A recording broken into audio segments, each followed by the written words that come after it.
not spend too long on it. I think this even might have been prompted by my guy John, from One Carolina, Big John. Shout out to John. He was on the reaction stream earlier, and there was like a conversation, after Hassan Reddick has been balling the fuck out in the playoffs, looking like a young Vaughn.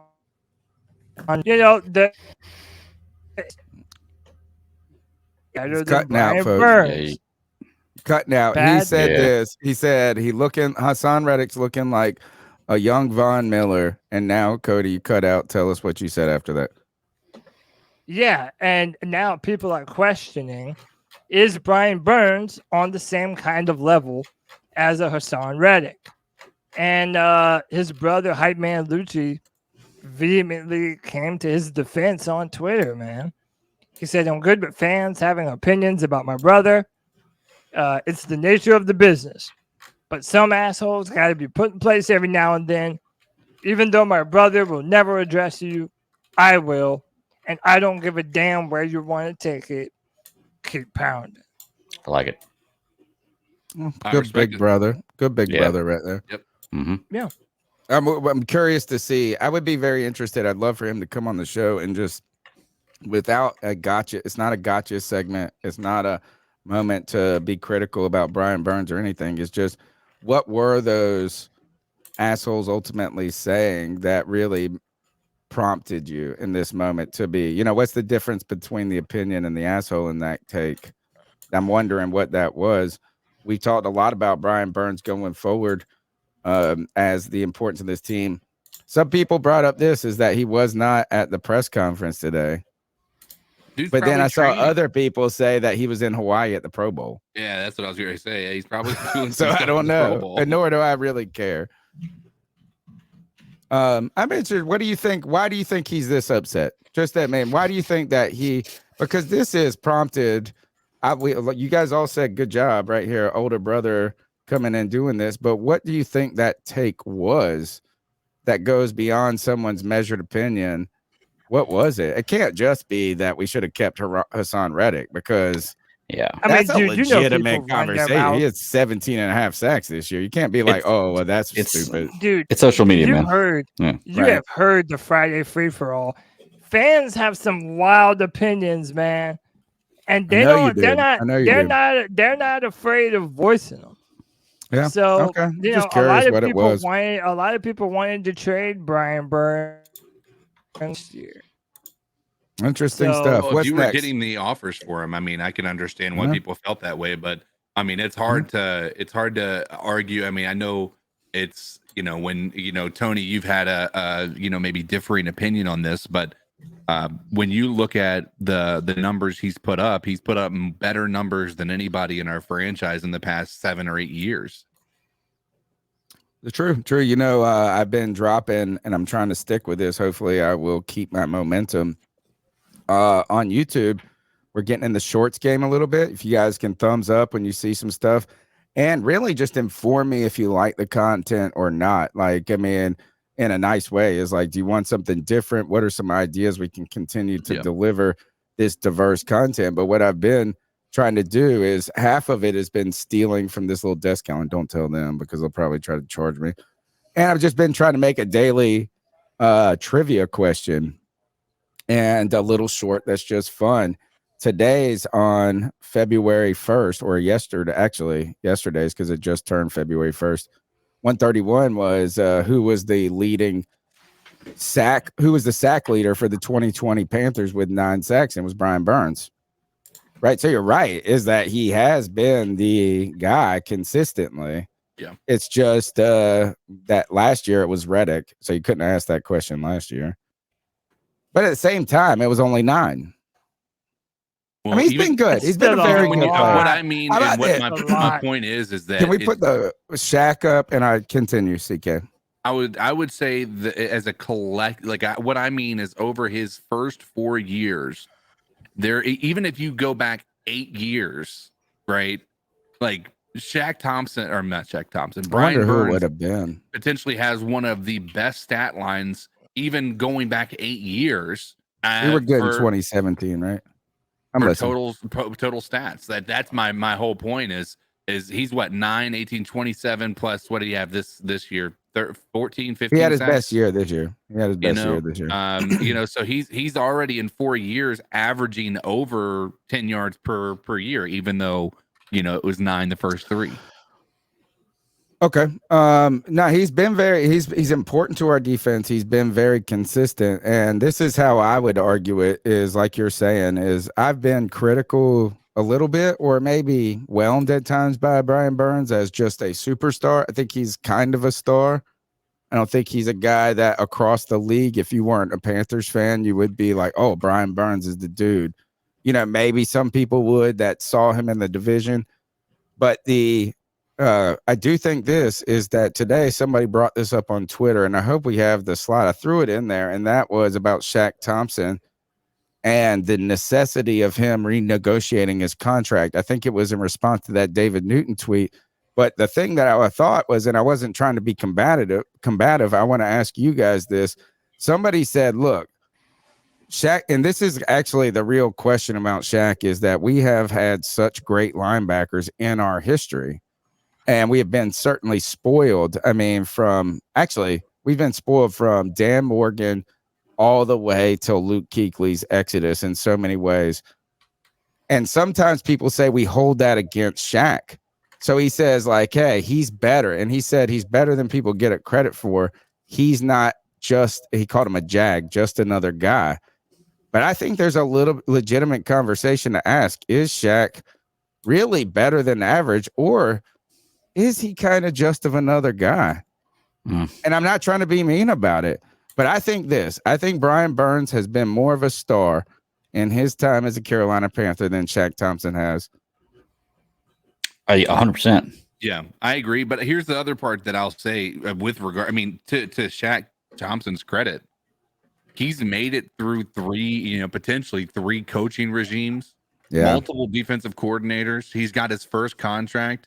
He could have easily been gone, right? So the dude's doing something behind the scenes to keep himself super relevant. Right. And so it's hard to say because we don't see a lot of this, and it's similar to maybe his role on that defense is similar to an offensive line, right? A lot of times if you don't hear their name called, it's a good thing. And so maybe that's what we're seeing with Shaq. We're not seeing him getting beat all the time. We're not seeing him not tackle people efficiently. We're just not seeing him make those plays consistently. We're not seeing him get the interceptions. We're not seeing him forcing the fumbles. We're not seeing him getting pretty good. But I think he's got really good fundamentals. I just don't know that he's I would say he's above average. I would agree with that. I think he's above average, but I don't think he's at a it's not much level. It's not much above average. That's what I would put. Here, tell me if we heard this call. I've missed a couple calls in the past, and this was from, I think, 2 days ago. Oh, guys, C3, it's JJ. I kind of wanted to, reemphasize this, because I'm sure we're going to talk about the draft a lot now that we have our coach with Frank Wright, but Cody mentioned in the last podcast, he didn't want to miss out on premium talent by drafting a quarterback. And that's cool. That's amazing, because there's a risk at quarterback because you want to depend so much on the quarterback position. If he misses, it's a big loss and a big waste of a pick. But granted, it's like that with every position, not just quarterback. Every pick is a gamble. He mentioned that. But I just want to go back 2 years ago when that was the plan. We passed up on Justin Fields because we had traded for Sam Darnold. We went after the premium talent. And then sure enough, we drafted J.C. Horn, and he's a premium talent that plays 40% of games and wasn't even the best at his position. Surtain, 2-time Pro Bowler, first team All-Pro. We missed out on Michael Parsons. J.C. Horn's better than Surtain by a large margin. And then we missed out on a possible franchise quarterback in Justin Fields. So that whole let's go after premium talent, it could still blow up in our face even worse than swinging and missing on a quarterback, because at least you took an emphasis at going after our biggest hole. And I feel like once you emphasize and address that, it's a lot easier to build a team after that. But you've heard me say that a million times. I'm sure you guys get tired of it.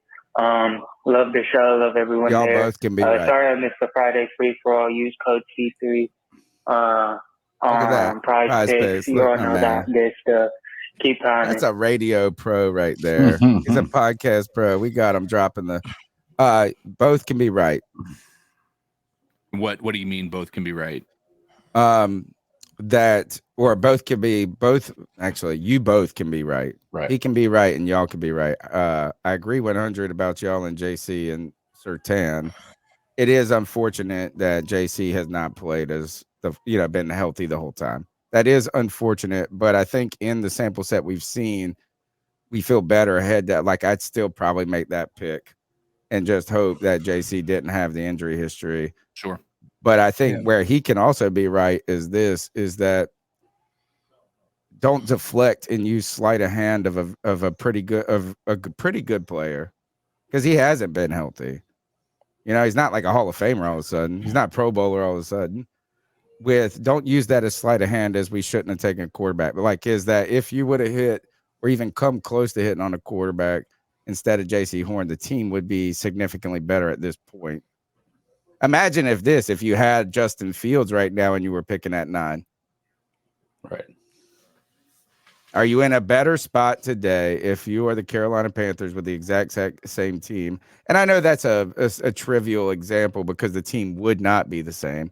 That's a good but question. I've continued to say this, though, is that, you can pick those players and they do impact your team in the long run. But until you get that quarterback, who gives a fuck if you got the best roster, the Cleveland Browns? Who gives a fuck who the best safety is? Now, maybe a tackle, maybe an end. I'll listen to you. But it's the QB, bro. I agree. Until but I get also, that, it don't matter. I think that there's also a part of this that I think is worth at least expressing, and that is this could have worked out the best possible way ever, right? Like if we get a guy that is the quarterback, and we've drafted in the past 4 drafts, JC Horn, Derek Brown, Ike Ekwonu, right? We've went with talent, and now we put that quarterback in that role. We're all of a sudden, and don't think I'm comparing the two. No, but you got to get him, and that's what he's kind of saying. Right. It's like if we just do that again and punt on the quarterback, 100%.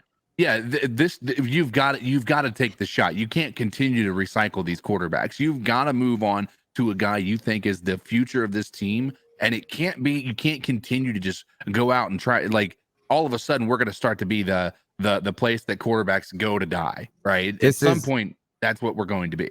This is exactly why, though, I think Frank Reich is going to be an excellent fit here because of his experience in Indy with going through 4 quarterbacks. He said the key is we need stability. Now, we've heard that from our previous coaches. We heard that from Matt Rule, this and that. But the thing with Matt Rule and that previous regime is they went out and did the right thing. They went out and be careful. I don't want to go too far and say that, but they said, look, we're going to get a bridge quarterback and then try to get the guy. But they never went and got the guy. And Indy did the same fucking thing. They went bridge, and never got the guy in the background. So what I think we know now is that the Panthers are going to go bridge no matter what. If that could be fucking Aaron Rodgers, it could be Derek Carr, it could be Matt Corral. I don't think Matt Corral counts for that. But they're still going to say this. We can't just sit with that and expect it. I think they do that and draft a QB. You know what I'm saying? It's like, I think that's the lesson they've learned is that works for next year. But where the fuck are we the year after that? We need to be ready. The argument I would have is they are going to do that, but they are not going to be going and trading assets away to try to make that happen. I think that's fine. Okay. I know. I agree with you. I like letting it come to you at 9. Yeah. Well, I mean, that's what I mean is like what I for the bridge. So for instance, Carr right now would cost assets. Even if it's a 3rd round pick, it's costing assets, right? They're not going to be going and doing that. Who cares about that? And then you're going to have to pay him on top of that, right? But he's getting a shit ton of money from the Raiders, so you don't have to pay You're him still like gonna have to straight pay up. him. You're still Yeah, gonna have to he's pay gonna him. want money. Yeah. And then then you go about Aaron Rodgers. They're going to require an amazing draft capital or go after Aaron Rodgers. He's trying to win Right. next year. I don't think that fits us. So Why even is if you who's think a about better Jimmy option Garoppolo, than Carr? I guess. Who's even a if you better go option Jimmy than Carr? Garoppolo, he's still under didn't he sign an extension? He's still technically going to need to be traded to the 49ers. I thought he just did a 1-year deal. I might be I'm wrong. pretty sure he did an extension. If I'm not Remember, he mistaken. came back after Trey Lance got hurt. Yeah. Can I ask? Or real he was quick? on the sidelines. They tried to trade him. Maybe on I don't know. I don't know what the details are. My question to you though is that look, Tom Brady, Aaron Rodgers, those guys are ridiculously old. You could talk shit about them. You could say you're going to win with them, but we're not the team for them. Right. Right. I mean, it's just not the case. Is that the Carolina Panthers are not the team that, yeah, you might make the playoffs because you have a shitty division, but you can't really realistically believe you are Super Bowl bound and you're just a quarterback away.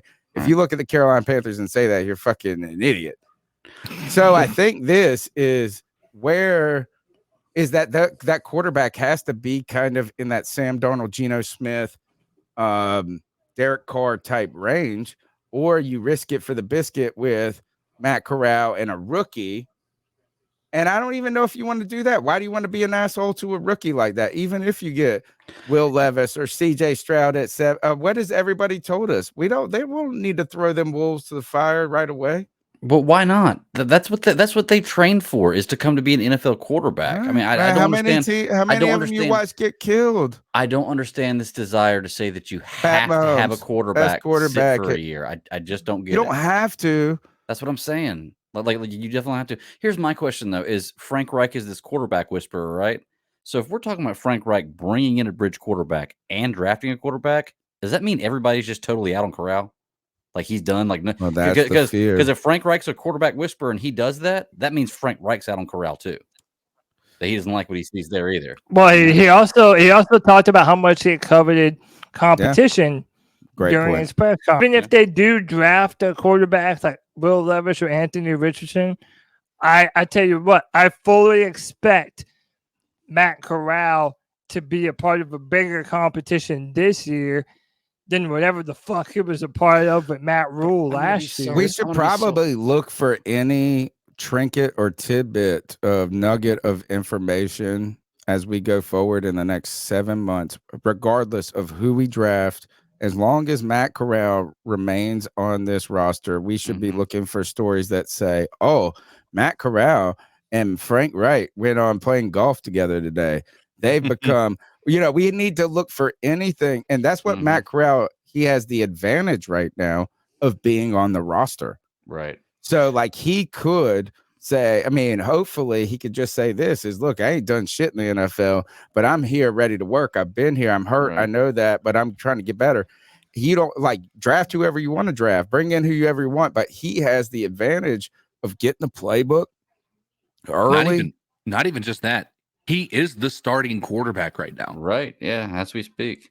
But aren't we gonna feel bad if we drafted a quarterback at 9, if we signed a player like Carr and then we just don't go with Corral anyway? Well, yeah. Like, that's by the way, this has been what I've been yelling. I'm sorry, that's the death blow for him. This is what I've been yelling at the top of my lungs. Matt Corral is not a Panther. That's what I'm saying. If we bring in a veteran and draft one, there's no way Corral is the guy. There's no way. But guess what? I'm not going to change my whole strategy just because I'm worried about Cody not being right.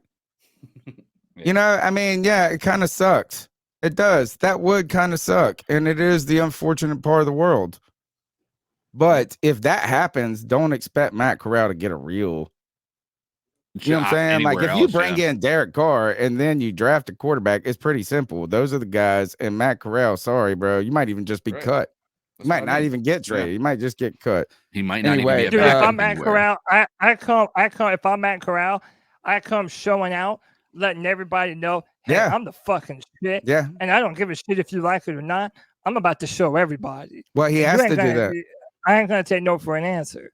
That's what Kirk Cousins. Look, Kirk Cousins, 3rd round pick, or no, he might have been later than that. 4th round. But him and they drafted RG3. Think about what they did, and I know it probably looked insane at that moment. Imagine if you were a Redskins fan and you had the number 2 overall pick. You picked RG3, and then you got to the 4th round pick, and then you picked another fucking quarterback. That would have driven me fucking up the wall. Not if you didn't have a backup. Well, and then Cousins, though, ends up having the career. Yeah. I mean, the total irony of it. But if we drafted, how about this? If we drafted a quarterback at 9 next year, and then we picked a quarterback even in the 6th round, I'd be pissed. I'd be like, get the fuck out of here, bro. Yeah. I agree if we did it, because we have a backup at the very least. That's similar, though. The number 2 overall pick. Imagine if you were the Texans this year and you drafted Bryce Young, and then you picked, I don't know, Holton Ahlers from ECU. Well, the difference here is they have Davis Mills, who's got game time experience as a backup. Like, if they have a backup, then you don't need to. But if they don't have a backup, why not?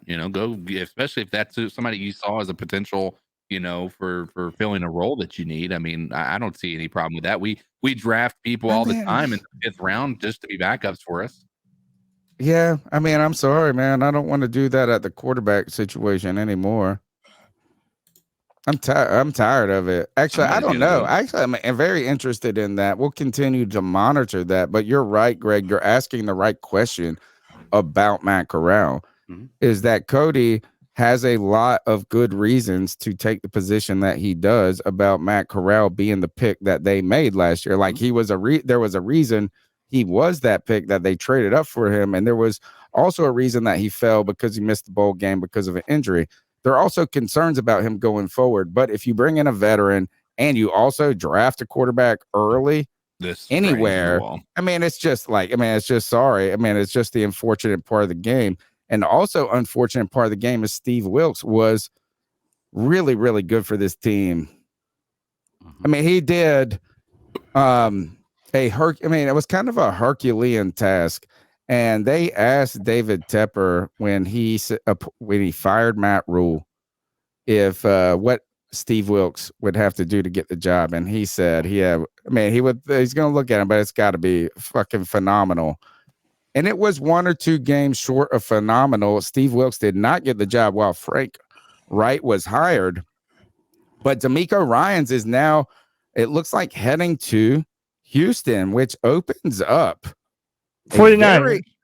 Very interesting defensive coordinating position at the 49ers. I believe they were courting Vic Fangio, but he has signed with the Miami Dolphins, which I think that's great. I'm all on the Dolphins a lot of ways. I think Aaron Rodgers should go there, but the 49ers are going to be, it looks like, interviewing Steve Wilks. Imagine if the Panthers denied this request. 49ers request interview with Steve Wilks, because he's technically still under contract. So he will be interviewing with the 49ers. What a great gig that would be. Dude, I would love that. Actually might keep him relevant for a head coach in the future. Which is what I'm saying. Like, I am telling you, like, everybody wants to shit on David Tepper for not hiring him.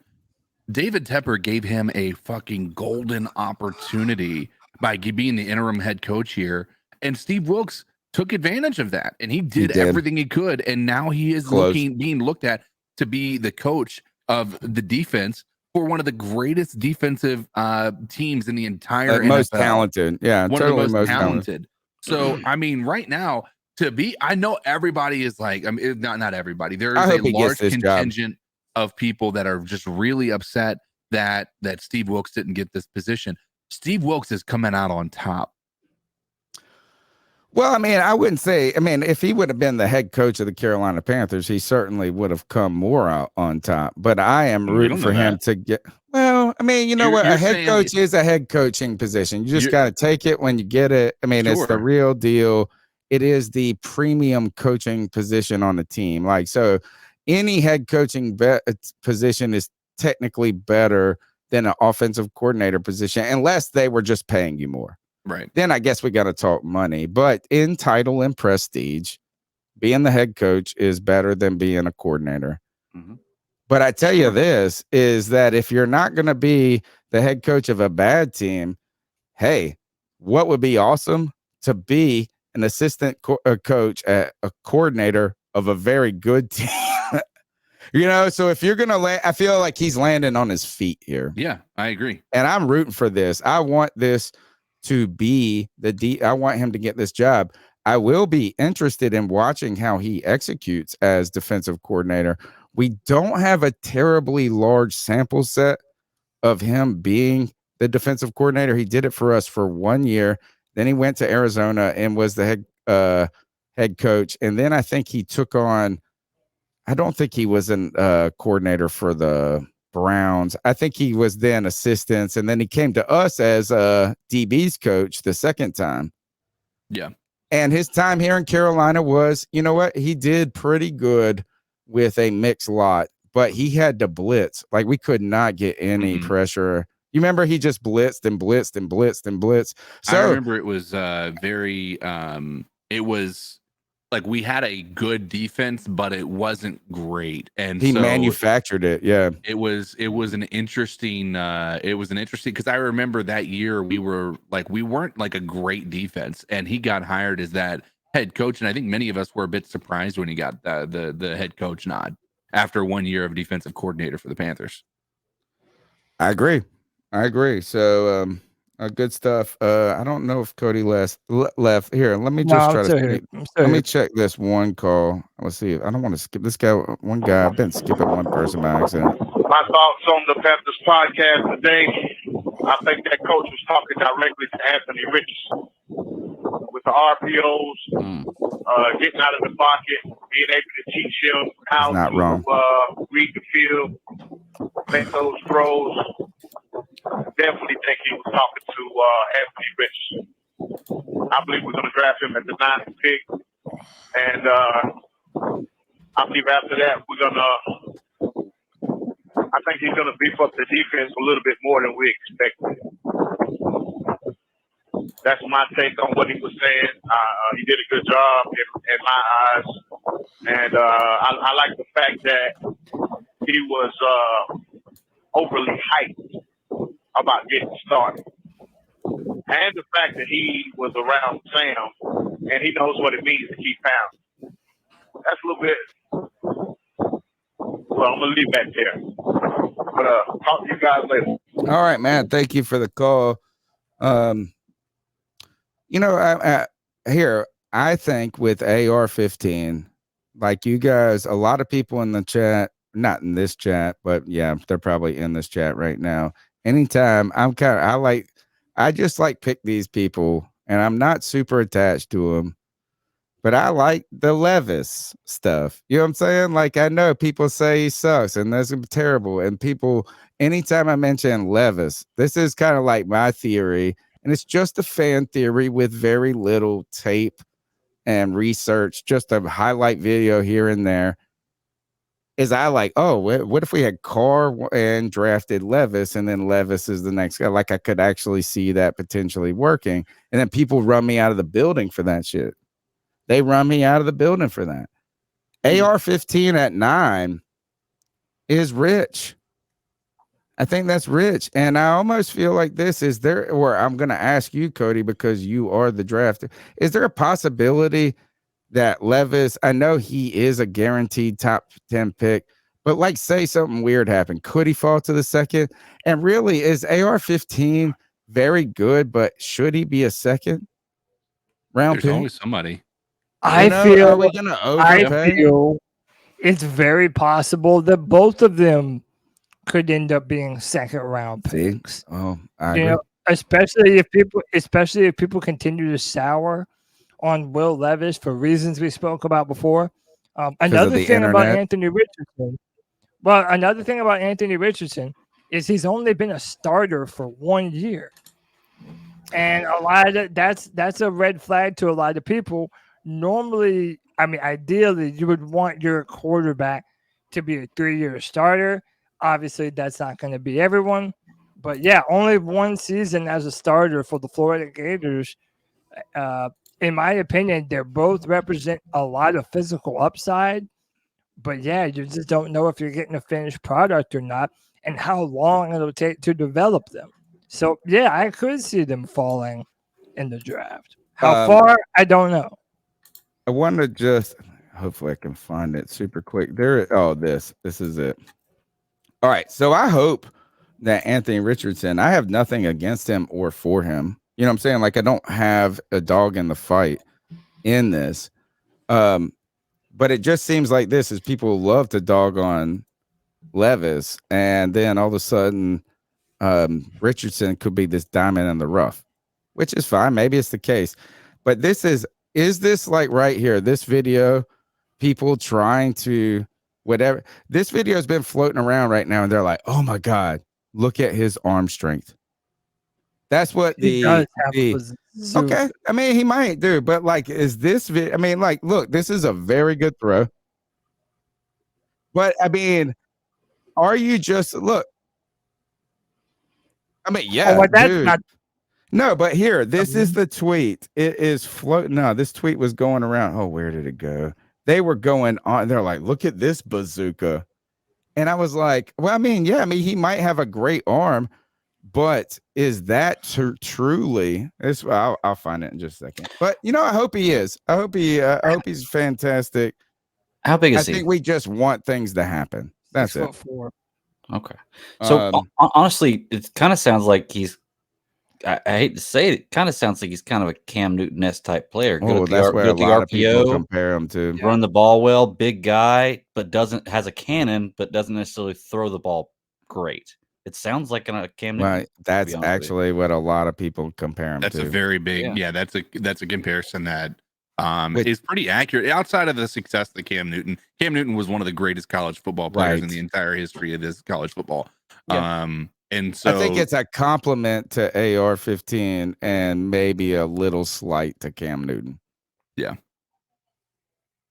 I think they're talking about traits. Like it's all traits and not, you can't really like, I don't know if you can compare the two in any other way other than physicality, and that's about it. Okay. Well, footwork, the footwork kind of from time to time. Part of the physicality. What technique?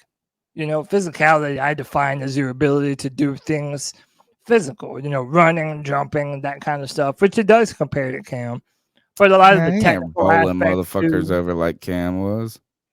Maybe. Clearly, you haven't seen Anthony Richardson a lot. Or else like that, like Cam's level of bowling people over? Okay. I mean, that's a big deal. I mean, I'm in. If it's comparable to Cam in any way, I'm in. They're very, very. I think that's all I got. I think we've talked enough about Frank Wright's the kind of things I thought were interesting about him. I do think it's very important to think. I don't think his ego is going to be an issue, and I think working with Scott Fitterer and him, I think that it's going to be an easy relationship.